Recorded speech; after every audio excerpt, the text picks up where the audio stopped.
Valuations in fact priority रखती हैं जब आप इन्वेस्टमेंट्स के बारे में सोचते हैं Puneet? In the recent past किस तरह की कंपनियों को अगर आपने बैक किया उसका एक अंदाजा दे सके, where are these companies and what are you largely expecting from these companies? क्योंकि नॉर्मली इस समय मार्केट में धारणा बन गई थी कि अगर आपने वेंचर कैपिटल से पैसा रेज किया है, वेंचर कैपिटलिस्ट को कैश बर्न से स्ट्रेस नहीं होता, they are okay with it. Venture debt के लिए अप्रोच क्या वही है, या you are more cautious and perhaps the borrower is a little more conscious कि किस तरह से वो पैसा खर्च कर रहा है?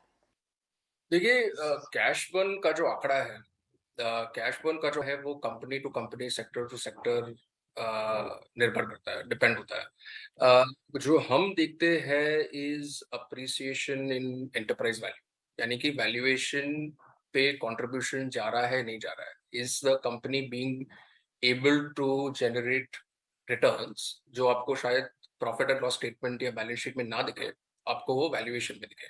वहाँ पे थोड़ा आर्बिट्राज आता है जो कंपेयर टू बैंक्स और एनी अदर लेंडर्स, जहाँ पे हमको थोड़ा बेनिफिट मिलता है। जो हमारी क्वालिफिकेशन क्राइटेरिया अगर आप देखें तो हम शायद जो तीनों फंड है ब्रॉडली सेम होगी।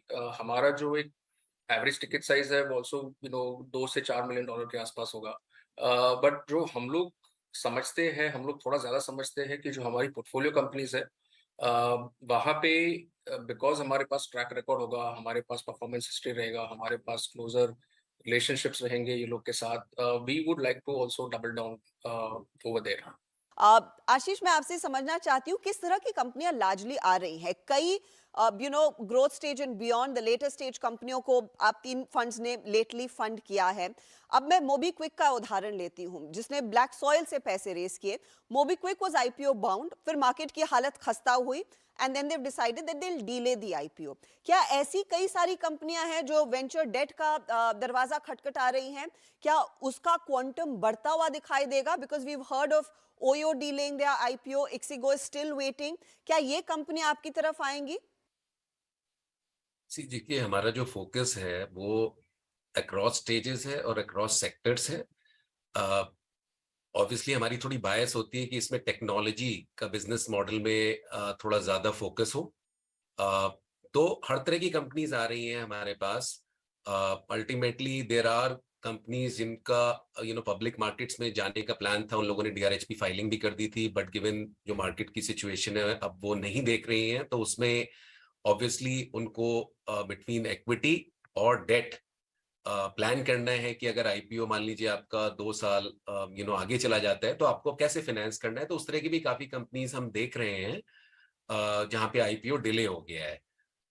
बट आजकल ज्यादातर ग्रोथ और लेट स्टेज में डिमांड बहुत ज्यादा है, क्योंकि वहां पे सबसे बड़ा इशू क्या है कि कंपनीज का जो मूल्यांकन, जो वैल्यूएशन था वो बहुत हकीकत से आगे चला गया था काफी कंपनीज में।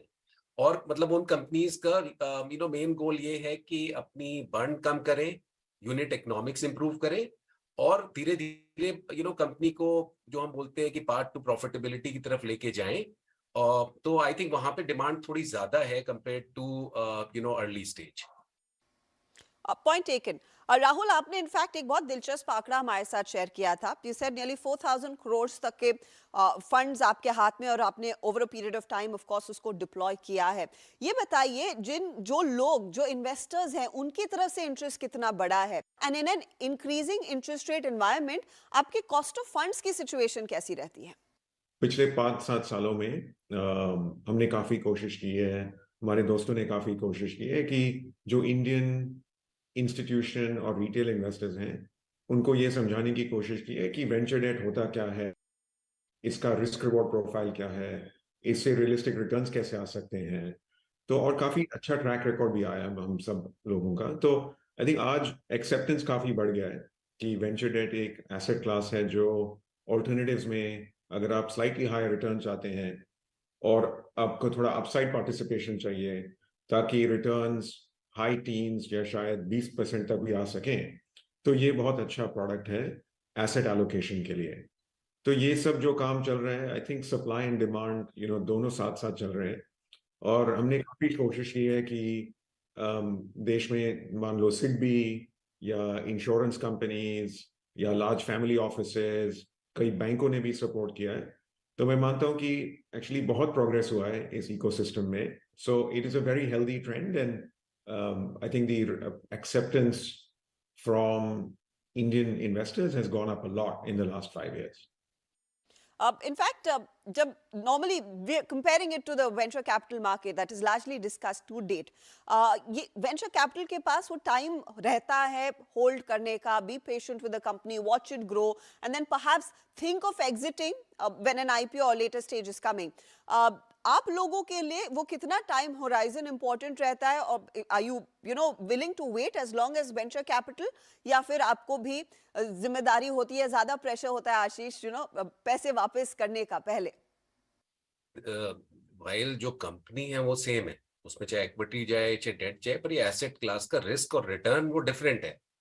हम उतना रिस्क नहीं लेते और हमारी रिटर्न एक्सपेक्टेशन भी इक्विटी इन्वेस्टर जितनी नहीं है.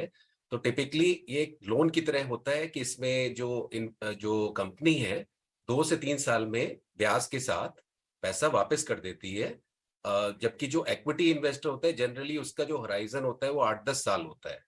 नाउ हैविंग सेड दैट, काफी ऐसी जो कंपनीज है हमारी जो बहुत अच्छा कर रही हैं, उन कंपनीज में हम सब लोग काफी समय लाइफ टाइम तक रहते हैं, क्योंकि उसमें हम फॉलो ऑन ट्रांजैक्शंस करते हैं. Transaction by transaction venture debt का जो होराइजन होता है वो 2 से 3 साल होता है, और उसके बाद अगर कंपनी अच्छा कर रही है तो फिर वो और ट्रांजैक्शंस हम करते हैं, पर हमारा उतना लॉन्ग टर्म होराइजन नहीं होता. मैं इनफैक्ट आपसे अब ये समझना चाहूंगी कि ये पैसा फिर